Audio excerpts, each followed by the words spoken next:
keessumatti waraanni bilisummaa Oromoo faannoo wajjin yoo wal ta'iinsa tolfachuu barbaadan cubbuu tokko hin qabu.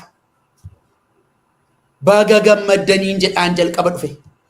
Waan gaarii gootaniin jedhan yoo godhanii yoo gochuu baataniin isaan komadha malee maaliif haala ulfaataa dhufaa jira? Haala ulfaataa kana keessaa kan ba'amu loltee qofaa miti jedhaa jirra. Wal ta'iinsatu jira, namni wal ta'iinsa tolfataa jiraatis gartuu kee beekadhuuti wal ta'iinsa tolfadhuudha. Inni gaafa wajjin wal ta'iinsa tolfatu qulqulluu. Yoo Oromoon wajjin wal ta'iinsa tolfachuu baate immoo ashkarii faannoo. Inni ashkarii faannoo ture. Paarlaamaa irratti dhufee Abiy yoo barbaadan hamma Jijjigaatti erganna kan inni jedhe faannoo miti. Maali ijoolleen Oromoo warri Oromoodhaaf jedhanii manaa ba'an sagantaa qabsoo bilisummaa Oromoo ijoolleen baattu yoo faannoodhaa wajjin walii galte maaliif amanamuu dadhabu? Abiyyuu wal ta'iinsa tolfateeraan siin jedhama. Tigraay akka kanatti lafarraa wal fixan maaliif dhaqanii Piritooriyaatti walii galtee mallatteeffame? Isa hamma diigame kana miti, isa hamma du'e miti. Maaliif mallatteeffame? Nageenyatu barbaadama. Maaliif Abiyyi gombifamuudhaaf waan qaqqabee fi dafee nageenya uumaa jedhee dafee nagaa uumee mana isaatti deeme. Amma gaafa ofii isaatii kufuuf jedhu Oromoo jala dhokachuu dhufe. Hin dhokattuudha deebiinsaa. Hin dhokattuudha. Qabadhaala. Oromoo jala dhokachuu dhufe. Oromoo walitti naqee kaan bitee kaan joonjessee Oromoo jala dhokachuu dhufeera biyyi. Maaliif wal ta'iinsa inni tolfateetu diigame hirka. Oromoo kaleessa tuffatee biraa deeme. Oromoo kaleessa gadi qabee akka saawwaatti qale. Har'a tuffatee gowwoomsuu nan danda'a jedheetu dhufaa. Inni kaleessa si ajjeese har'a firasii ta'uu hin danda'u. Abiyyi diina keeti. Warri tooftaadhaaf jennee Abiyyiin aangoorra keenya warra hamoo kana caalamtu dhufa warri isiin jedhan bitamaniiti sammuu ashkarummaa baatanii deemu. Ashkarii ta'anii baranii jechuudha duriyyuu. Duriyyuu ashkarii turanii jechuudha jarri kun. Akkas jedhu taanaan qaamni ijaaramaan tokko Oromoo keessaa gadi ba'ee falli keenya Abiyyi wajjin dhaabbachuudha jedha taanaan duriyyuu bitamee hojjetaa ture jechuudha. Ashkarii ture jechuudha duriyyuu. Sammuunsaa sammuu ashkarummaati jechuudha. Sammuu gabrummaati jechuudha. Sammuu gabrummaa baattee waa'ee bilisummaa dubbachuu hin dandeessu. Ijoolleen Oromoo immoo keessumatti waraanni bilisummaa Oromoodha. Tokkicha sammuu sees bilisoomsiteetti qaama sees bilisoomsiteetti. Ijoollee kana gargaaru jabaadhaa jechuuni wal ta'iinsa nu baasa jettan tolfadhaa jechuuni malee lakkii har'a yoo akkas goone faannootu dhufee kana godhaa. Kanaan dura dubbanne waa'ee faannoo. Waraanni bilisummaa Oromoo har'a nama miti. Waraabessaa wajjin wal ta'iinsa tolfachuu dhaqee on jedhe nana manaan amanamoo. Maaliif yeroo dukkanaa keessattitu uummata isaaniitiif amanamoo ta'anii ba'an. Warra isaaniin lolutuun ta'in isaaniin naman. Warra isaaniin dorgomu warra isaanitti hinaafu. Oromoo keessa jechuu kooti. Warra ijoollee kanatti hinaafu warra isaaniin dorgomu tuun ta'in isaaniin naman. Isaan tadhooftu qabu. Arguuf deemna. Lolicha Oromoo irratti dhufe nama Abiyyiin Oromoo irraa calaasuuf hojjetuuf Oromoo irra bulchuuf deemu arguuf deemna. Carraan Oromoo garuu akka ilaalcha kootiitti wal ta'iinsa kana sakatta'ee madaalee ilaalee wal ta'iinsa ofii tolfachuu ofirra dhaabbate. Sagantaa ofirra dhaabbate fedhii uummata isaatiirra dhaabbate waa'ee nageenya Oromiyaa yaadee wal ta'iinsa tolfachuu abbaa fedhee wajjin biyya alaattu biyya keessatti duwwaa miti kan isinitti hima. Nan dheeresse milkeessa kanuma duwwaan dubbadha. Har'a TPLF fi wajjin wal ta'iinsa tolfate. Eertiraa biyya kan biraa. Waraanni bilisummaa Oromoos hin danda'a. Abbaa barbaade wajjin yoo barbaade Sudaanii wajjin yoo barbaade Eertiraa wajjin mirga isaati cubbuu miti. Waraanni kun hin jalqabama taanaan ba'iinsaa kaartaanis akka har'aan ta'u ta'an jiru. Akka sanatti miti kan jalqabamaa jiru akka sanatti miti xumurri isaa akkas ta'uu dhiisuu danda'a. kaartaan har'a beennu birmadummaa maaloo jennu kun daangaan isaa ture erga cabee. Daangaan birmadummaa Itoophiyaa caccabee erga hurraa'ee ture. Heerri erga caccabee. Heerri sunituu iddoodhaa tocho'uu baate. Birmadummaan heera sanaatuu jiraate. Oromoon qe'ee isaa irratti hin gorra'amu ture. Hin saamamu ture. Hacaaluun ajjeefamee awwaalan dhabu ture. Ijoolleen Oromoo balbala irratti haadhaaf abbaa duratti ajjeefaman ture. Haadhaaf abbaani maanguddoon waggaa 78 mucaa keessatti woboota jedhanii hin gorra'aman ture. Mucaa namaa ajjeesanii bineensa nyaachisan ture. Abbootiin gadaa karrayyuudha hin rashanaman ture. Ituu birmadummaan heeraa jiraate. Cabeera sun. Daangaan biyyaas cabeera. Daangaa biyyaa Abiyyi caccabsee daaraa godhee hurreesse Oromoon wanti inni hojii rakkatuuf hin jiru. Cabe gaa tokkicha. Cabe karaa kaabaa cabe karaa kibba lixaatiin cabe. Bor immoo karaa kamiin akka inni cabu hin beeku. Kanaafi warri waan hin jirre uumtanii dubbii bixxiltanii Abiyyiin aangoo irratti hambisuuf dhamaatanii of ta'aa as ba'a. Gurmuu Abiyyi ta'aa as ba'a. Gurmuu Oromoo ta'uu hin dandeessan. Ani fixeera milkeessa. Baay'ee gaariidha. Waan baay'ee kaafte. Akka irra deebi'uuf akka hin taane waanuma hafe jedhu wayii irratti hin xiyyeeffadhan. Tokkoffaa dhimma itti gaafatamummaa irraan dubbadhan. Dhimma itti gaafatamummaa waraanota darbanii fi waraana ta'uuf deeman. Isarra dhaabbadheen Oromoon eessa dhaabbachuu qaba? Hireen Oromoo eessa ta'uu qaba? Hiriira kam keessa galuu qaba Oromoon hin jedhu tokko achirra dhaabbadheen itti gaafatamummaa qaba waan ta'eef waraanonni gaggeeffamanii darbanis kan amma ta'uuf kan amma ta'aa jiranis kan amma Eertiraa irratti duguuggaa sanyii gaggeessina jedhanii kunoo jeneraal Yohaannis Gabbayee hin balleessina hin finna jedhu kanas itti gaafatamummaa qaba waan ta'eef jechuudha.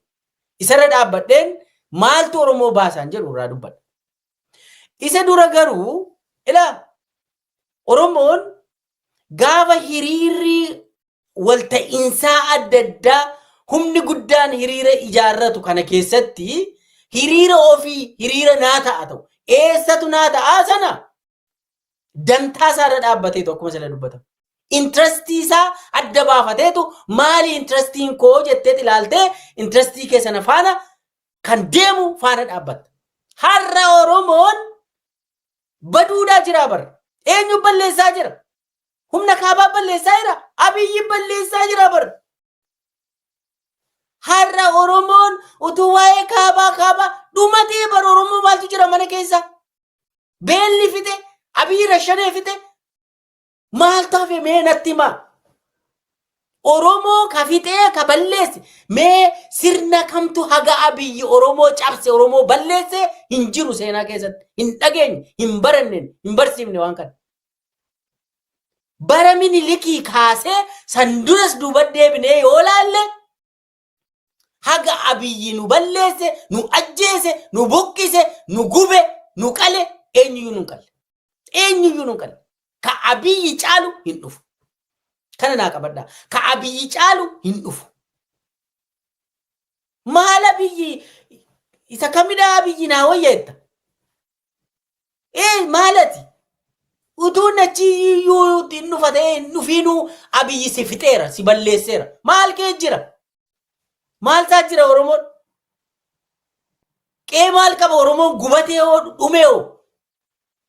Hamlee maalii qabna har'a? Kanaafuu dantaan Oromoo maanni duuta karraa dhaabbatudha. Kaayoon Oromoo maanni qeef qabeenya isaa irratti nagaan bahee galuu akka danda'udha. Kaayoon Oromoo maanni bilisummaadhaan qee isaa irratti jiraachuudha. Ulaa galaanaatti irreeffatta. Galaana diimaa irratti ni irreeffadha dhaqee tokkummaa godhannee dhaqnee jirre laga ganda keetti irreeffattee taa nagaadhaan. Burqituu ganda warra keessa sanatti dhaqxee bilisummaadhaan irreeffatteetta. Laga Gibeetti irreeffatteetta nagaan. Laga Awaashitti nagaan irreeffatteetta.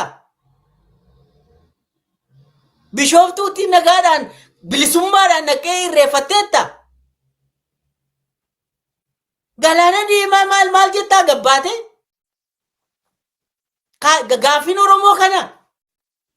Oromoon guyyaa takka Galaana Diimaa kanaafan deeffachuufan qabsaa siin jedheera. Dambii ittiin bulmaataa sagantaa dhaabaa keessa adda bilisummaa Oromoo Maccaaf Tuulamaa kaasee hanga har'aatti jira, sagantaa keessa jira. Galaana Diimaa irratti irreeffattaa. Oromoon dachee namaa gaafateen beeku guyyaa takka. Dachee ofii deeffachuuf qabsaa'ee du'uu jira har'allee taanaan. Mana isaa keessatti kan inni du'u ajjeefamaa jiru, gubachaa jiru, buqqa'aa jiru. Eertiraa weeraruudhaaf sagantaa baafatee beekaa Oromoon? Maal haasofta? Wanni ati gootu garuu itti gaafatamummaa nutti fida. Wanni ati feesbuukii irratti barreessitu ani Oromoodha jettee, ani paartii Oromoon bakka bu'ettee wanni ati haasoftu waa'ee Galaana Diimaa haa ta'u dachee qe'ee ormaatti dhaqxeeti gootu saba keenya bu'aa miti, miidhaa hamaa qaba, itti gaafatamummaa qaba. Wanni kun immoo itti gaafatamummaa qaba. Kanan irraa dubbadha. Naannoo Amaaraa keessatti nama dhaqxee yeroo ajjeeftu itti gaafatamummaa qaba. Maqaa Oromootiin dhaqxee ajjeefta ta'e borga namatti gaafatamummaa qaba. Faana dhaabbattee Abiyyiif harka walitti rukuttee jabaadha biyya ajjeesi gaafattu itti gaafatamummaa qaba kun. Tigraay keessatti jenosaayidii gaggeeffame, yakka waraanaa gaggeeffame. Sanaaf har'a miti bor itti gaafatamummaan hin dhufa. Itti gaafatamummaan hin dhufa. Eenyutu itti gaafatama? Warra Abiyyi deeggaree fi Abiyyi faana lolee looshiise. An Oromoodhaa maaloo faana dhaabbattee taanaan itti gaafatamummaan jira. It's a matter of time. Guyyaan isaa hin dhufa. Har'a uummanni Tigraay dadhabee si gaafachuu dhiisuu danda'a. Borgaruu si gaafata. Kana waanuma wanni hin jedhin. Yoo uummanni Tigraay si hin gaafanne addunyaan si gaafatti. Isa kana Abiyyi faana naqeeni humna kaabaa dachee qe'ee isaanii irratti naqee lola gaafettu itti gaafatamummaa qaba. Abiyyi Hitleridha. Waan Hitler godheef uummanni Jarman haga har'aatti kaffalaa jira baay'ee. Dhaqaa seenaa dubbisaa. Uummanni Jarman akka sabaatti akka biyyaatti waan gocha Hitler godhe sanaaf kaffalaa jira haga har'aatti. Addunyaadhaafis kaffalaa jira, saboota irratti miidhaa gaggeessaniifis kaffalaa jiru. Kun seera addunyaati. Asiitii Galaana Diimaa uummata fixee tanan, Eertiraa fixee tanan akkatti nama godheen akka jettee deemte yoo ta'e itti gaafatamummaa qaba. Bor itti gaafatamta. Seerri addunyaa si gaafata. Callisteetuma ulaa Galaana Diimaa irratti irreeffadha. Maaloodha achitti irreeffanna. Duuriyyee hattuun uummata walitti qabdee gaafa haasoftu isa fudhattee tatiin feesbuukii fi maal irratti baate gaafa jettu itti gaafatamummaa isaa faana alalfadhu liqimsi. Itti gaafatamummaa qaba kun. Itti gaafatamummaa sana immoo sabatti harkiftee hin fidin. Yoo barbaadde dhaqiitii ofii keetii. Eewwamsi dhawu Galaana Diimaa keessatti yoo dhaqxee kufteeyyuu dhimma koo miti sun. Akka dhuunfaatti dhaqiitii Galaana Diimaa keessatti biyyee achi keessatti of buusi. Mataan keessa bu'u yoo barbaadde dhaqi. Sabatti garuu hin fiddu akkattiin. Sabni qe'ee keessatti burqituu isaatti irreeffachuu dadhabeen siin jechaa jira bara. Isa akka techitti wanni jettuuti. Gaafiin uummata Oromoo qe'eef qabeenya koo keessatti burqituu fi laga koo irratti irreeffadha nagaan siin jedhe. Hin irreeffattu nagaan jettee nati. Maal isa kam irreeffatta Galaana Diimaatti? Yakka uummatatti harkisaa jirtan siin jechaa jira. Warri waa'ee kana Abiyyiin tumsitanii kana gootan yakka hamaa yakka addunyaa sabatti harkisaa jirtu. Dhaabaa isiniin jechuuf waan kana. Abiyyiin faana dhaabbanneetu humna maalii humna bulguu maaloo jettan kun dhaabaayyuu saba keenyatti yakka fidaa jirtu. Yakka uummanni keenya miskiinni qe'ee keessatti dhumataa jiru. Dabalataan yakka biraatti fidaa jirtu. Boru itti kaffaluutu jira. Itti gaafatamummaa qaba baay'ee. Recorded. Akka addunyaatti galmaa'ee jira. Kaleessa warri duguuggaa sanyii faana dhaabbatee gaggeessise galmaa'ee jira. ammas karoora sana qabdu yoo ta'e ammas hin galmaa itti gaafatamummaa qaba. Kanaaf dhimmi Eertiraa irratti pilaanii baafatte yoo ta'e itti gaafatamummaa qaba. Waa'ee ulaa galaanaa yeroo jedhan ulaa galaanaa yoo barbaadde karaa dippiloomaasiidhaan nama faana mari'attee sabni Oromoo gaafa hireesaa ofii murteeffatee of danda'ee biyyattii sana irratti namni dimokiraasiidhaan filamee achi bahee yoo jiraate karaa nagaadhaan ulaa galaanaa namni sii kenna. Qawweedhaan namarraa dugugdee miti kanatti argattu. Waraanaan eeyyamamnedha kun. Yakka waraanaati wanni gaggeeffamuuf deemamaa jiru. Kanaaf kana keessatti warri hirmaatu isa kaleessaatiifis itti gaafatamummaan hin jiran yeroodhaaf cufamuu danda'a. Garuu yeroo booda faayiliin isaa hin banama. Tokkoon namoota hirmaataniin hin banama. Kuni waanuma addunyaa irratti beekamaadha. Itti kaffaluutu dhufa asirratti. Kanaaf waan haasofnu keessatti namicha yakkama ofiifuu nu fixee uummata mul'atti godhe maal tafe Oromoo. Kanaaf eenyu hireen Oromoo amma jiru carraan Oromoon qabu hiriira haaraa tumsa haaraa jiru keessatti bakka isaaf malu dhaabbachuudha. Kunis immoo jalqabumarraa kaasee Abiyyiin kaasuu irratti walii galta nama fa'a. Dantaan Oromoonni jalqabaa Abiyyiin ofirraa fonqolchuudha yoo ta'e namoota baay'ee garee baay'eetu Abiyyiin ofirraa fonqolchuu irratti hojjetaa jira. Isaan faana hojjennu kaa. Hojjennu isaan faana.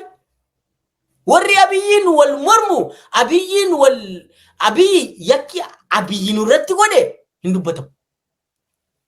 Dubbatamees hin dhumu. Yakki kun nurraa dhaabbata jettee falmite yoo ta'e immoo yakka kana dhaabsisuuf ofiifuu kaasuu qabda Abiyyiin. Utuu warri kaabaayyuun gahin ofiifuu Abiyyiin finqilaachisuun sirra jiraata. Hin dandeessu yoo ta'e immoo humnoota kaan faana wal taateetu achirraa rukuttee kaastee poost Abiyyi booda waan jiru irratti hiree qabda jechuudha. Hiree guddaa qabda jechuudha. Hiree kabajamaa qabda jechuudha. Abiyyiin hooshina hin hooshitu. Hin hooshitu Abiyyiin. Waa'een Abiyyi dhumataadha kana booda. Hiriirri humnaa amma ta'e kun already kan waggaa 6 duraarraa addadha. Jijjiirameera kun. Structuring aangoo addunyaallee jijjiirameera.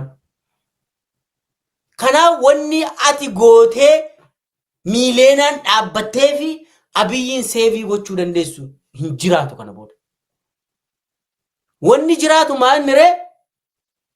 Bakka siif malu, dhaabbii siif malu dhaabbachuudha. Dhaabbiin siif malu immoo intarestii kee irra dhaabbatteetu dhaabbatta malee namaaf hin ergamtu. Abiyyiif ergamuu barbaadde yoo ta'e kunoota immoo gali keessatti eeyyuu si dha'u. Abiyyiif ergamuu keessatti bar namni tokko namni si dha'u hin jiru durumaayyuu. Inni dhimma keeti. Haa ta'uuti har'a nama Oromoo nama akkattiin Oromoo lafarraa dugugee fixe seevii goona humna gaabaa dhufutu wanni fedhee yoo dhufe Abiyyiin wanni caalu hin dhufu hammeenyaan bulguudhaan haga Abiyyi kan nu ajjeesu hin dhufu. Garuu ammoo callistee yoo teesse hin tuffatamu. Carraan ati qabdu maanni namicha kana Abiyyi ofirraa kaasu. Abiyyiin lola Abiyyi mormuun sirra jiraata. Lola UAE'n gaggeessitu kan mormuun dura dhaabbattuun sirra jiraata. Amma ila jara keenya. Amma keessattuu warri illiitii Oromooti ofiin jennu kun, paartii Oromooti ofiin jennu kun, miidiyaa Oromooti ofiin jennu kun.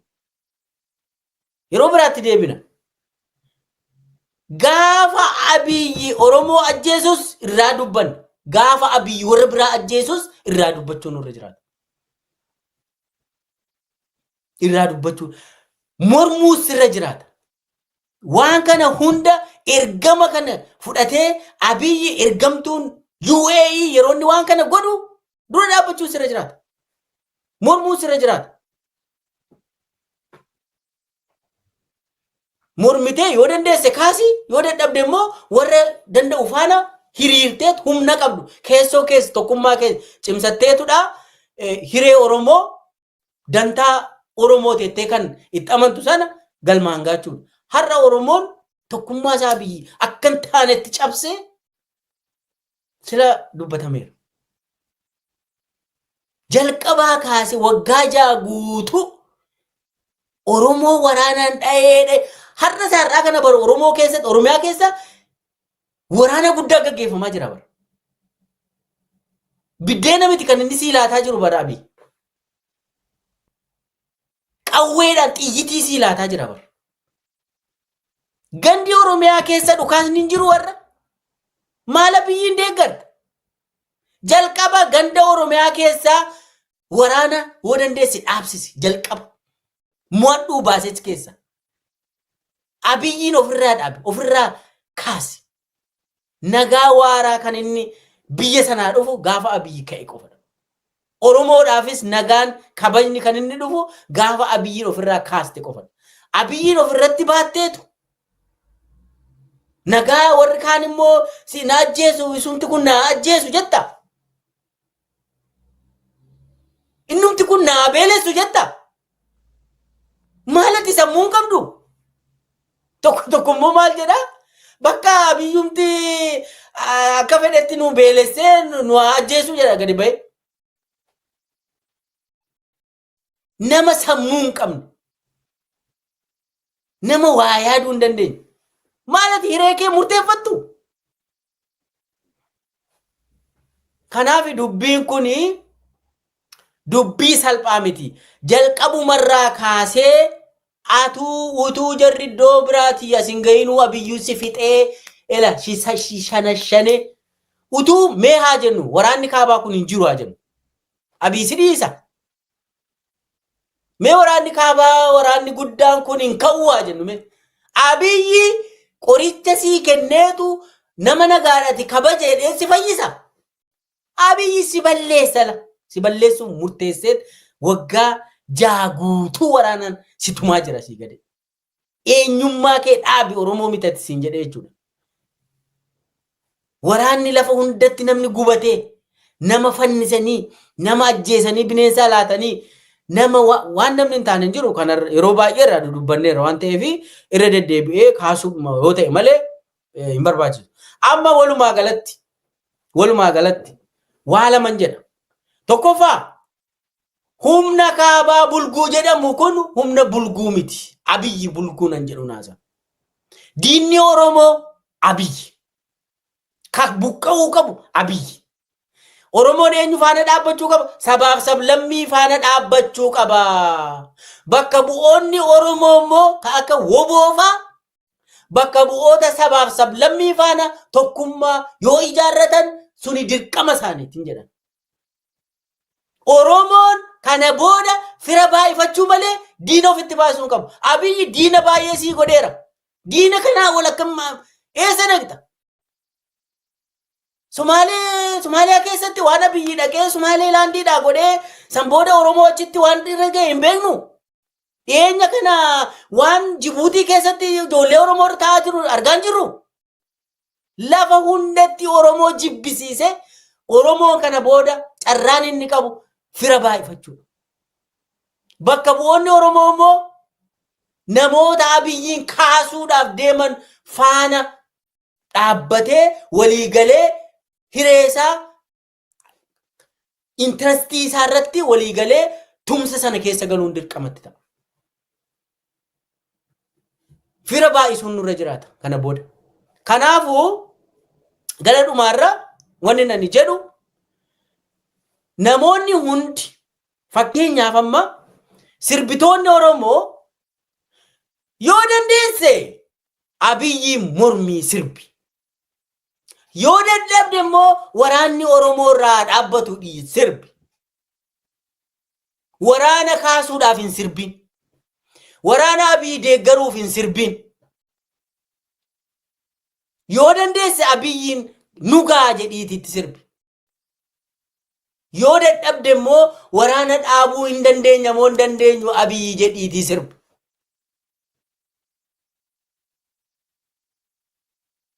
gaafa Abiyyi sabaaf sablammii ajjeesu dhaabi Abiyyi jechuun barbaachisaadha. Nama nagaa gaafa inni dirooniin ajjeesu dhaabi Abiyyi jechuun barbaachisaadha. Maqaa Oromootiin ijoollee Oromoos dirqamaan leenjii kennee fi naannoo Amaaraa keessatti yakka inni gochisiisaa jiru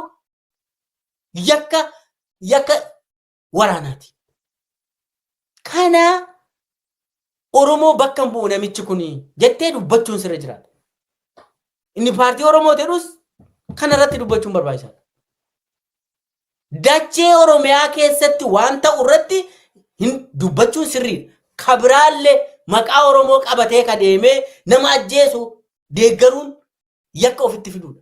Akka waliigalaatti maal jechuufi yakki Abiyyi godhu biyya keessattis haa ta'u biyya alaatti yakkoonni Abiyyi godhan yoo Abiyyiin tumsite yakka sana ofitti fudhatta. Sana booda itti gaafatamta. Addunyaan sin dhiisu. Har'a si dhiisa borgaruu sin dhiisu. Nami maatiin irraa dhume sun har'a humna qabu borgaruu si gaafata seera fuulduratti si dhaabetu. Itti gaafatamta. Itti gaafatamummaan ni jira jechuufan jechaa jira.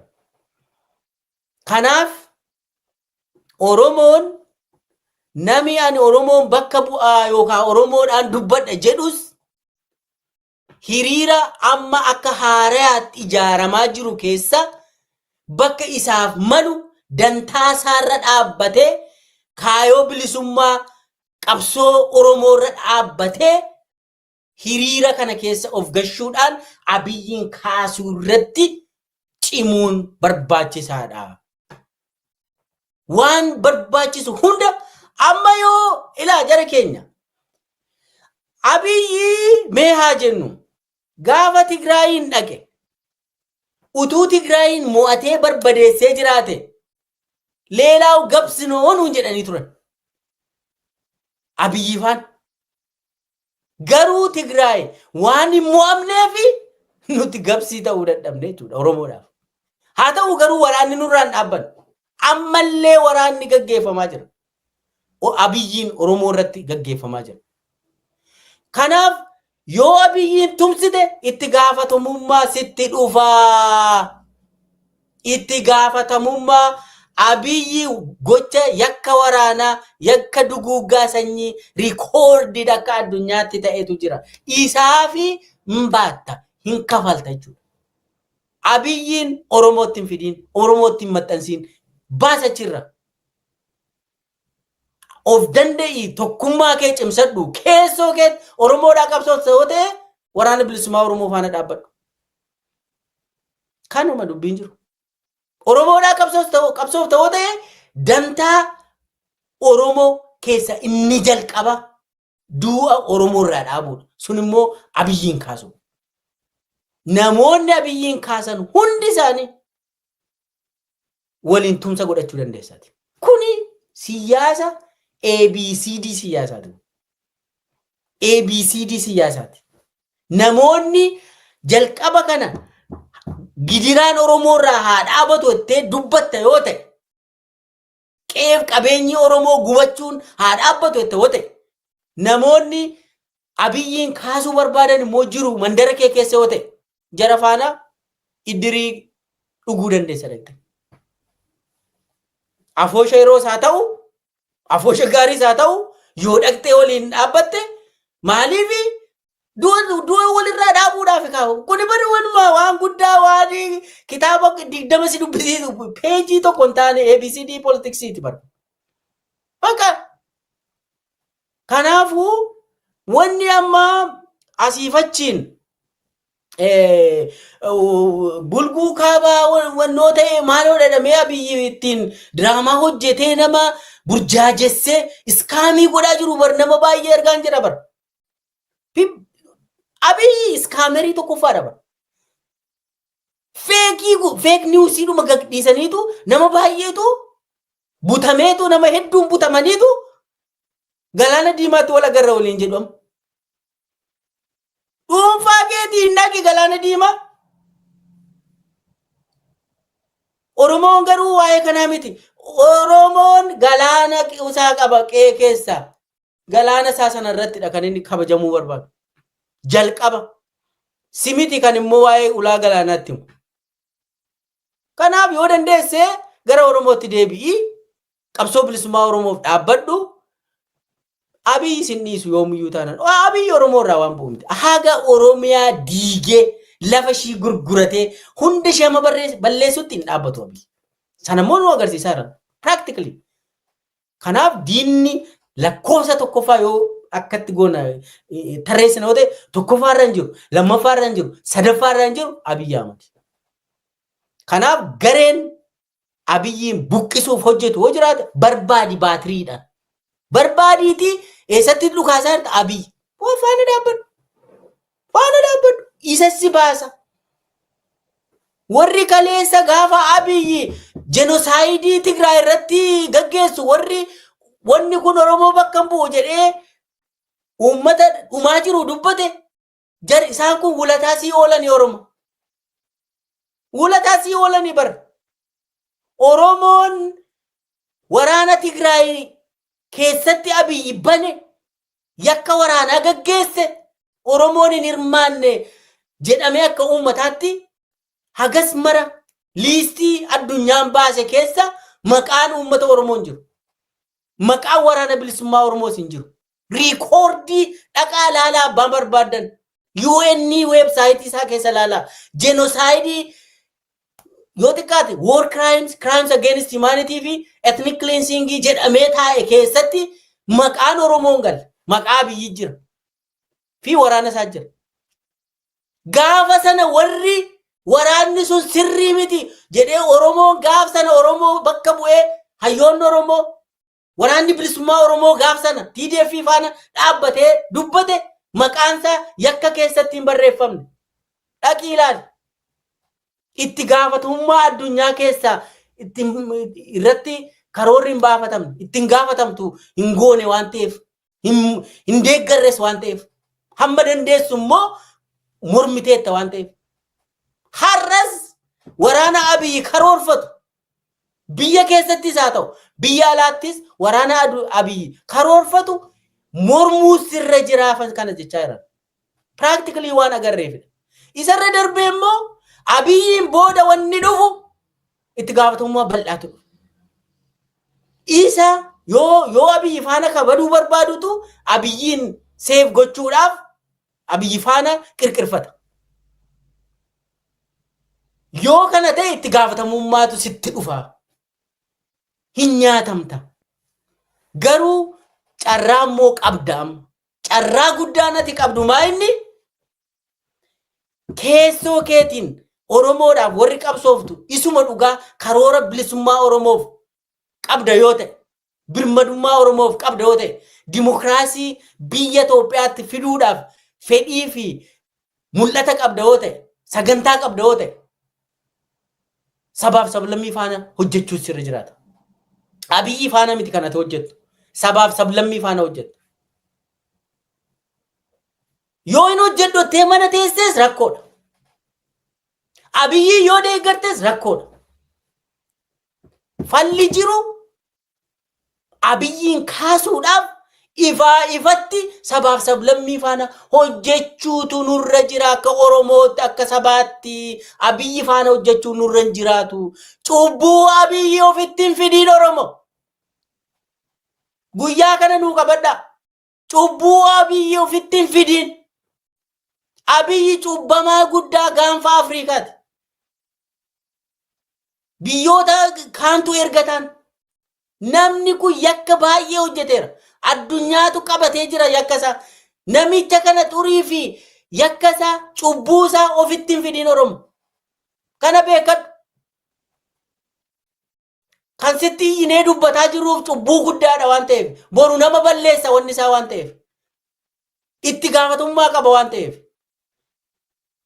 Uummata keenya goomsinaa gaa warri kaanis carraan Oromoon amma qabu tokkuma. Hireensaa sabaaf sablammii faanadha kan inni murtaa'u. Adda mitiinnis miidhamaa jira.